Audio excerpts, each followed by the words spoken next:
Sobat Bincang Energi, kembali lagi di program paling up to date yaitu BEST Bincang Energi Siaran Terkini, tempatnya berita dan informasi terkini seputar energi yang menarik dan penuh insight. Saya Dita bersama rekan saya Devina akan membawakan berita energi di bulan Januari pada episode BEST hari ini. Langsung saja, pada awal tahun ini ada berita yang datang dari Kementerian Energi dan Sumber Daya Mineral Republik Indonesia. Langkah Indonesia untuk mewujudkan ketahanan energi semakin nyata dengan diberlakukannya mandatori B40 mulai 1 Januari 2025. Menteri ESDM menyampaikan bahwa kebijakan ini bertujuan tidak hanya untuk mengurangi impor bahan bakar fosil, tetapi juga untuk mendukung penggunaan energi baru dan terbarukan.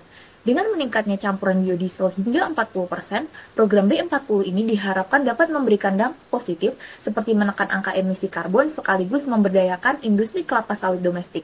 Hal ini merupakan langkah strategis yang mengintegrasikan aspek lingkungan, ekonomi, dan kemandirian energi nasional.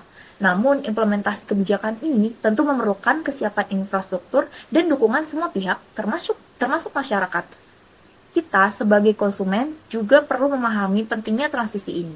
Pada akhirnya, keberhasilan program B40 bukan hanya soal regulasi, tetapi juga tentang komitmen bersama untuk membangun masa depan energi yang lebih berkelanjutan. Baik, masuk ke berita yang kedua, datangnya dari Pertamina. Energi terbarukan semakin menjadi fokus utama khususnya di kawasan Asia. Salah satu langkah nyata yang menarik perhatian berita ini adalah inisiatif Pertamina Energy, New Renewable Energy melalui ADSB 2025. Program ini bertujuan untuk mempercepat pengembangan energi terbarukan sekaligus memperkuat kolaborasi antar negara di Asia dalam mencapai transisi energi bersih.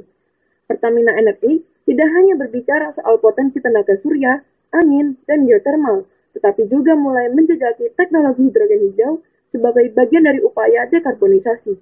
Langkah ini sangat sejalan dengan target Indonesia untuk mencapai net zero emission pada tahun 2060.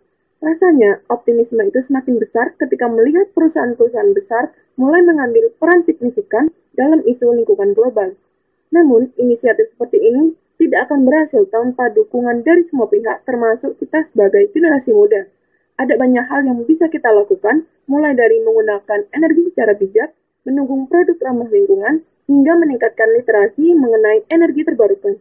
Saya percaya, masa depan energi bersih bukan hanya tanggung jawab pemerintah maupun perusahaan besar saja, tapi menjadi tanggung jawab bersama untuk mewujudkan bumi yang lebih baik.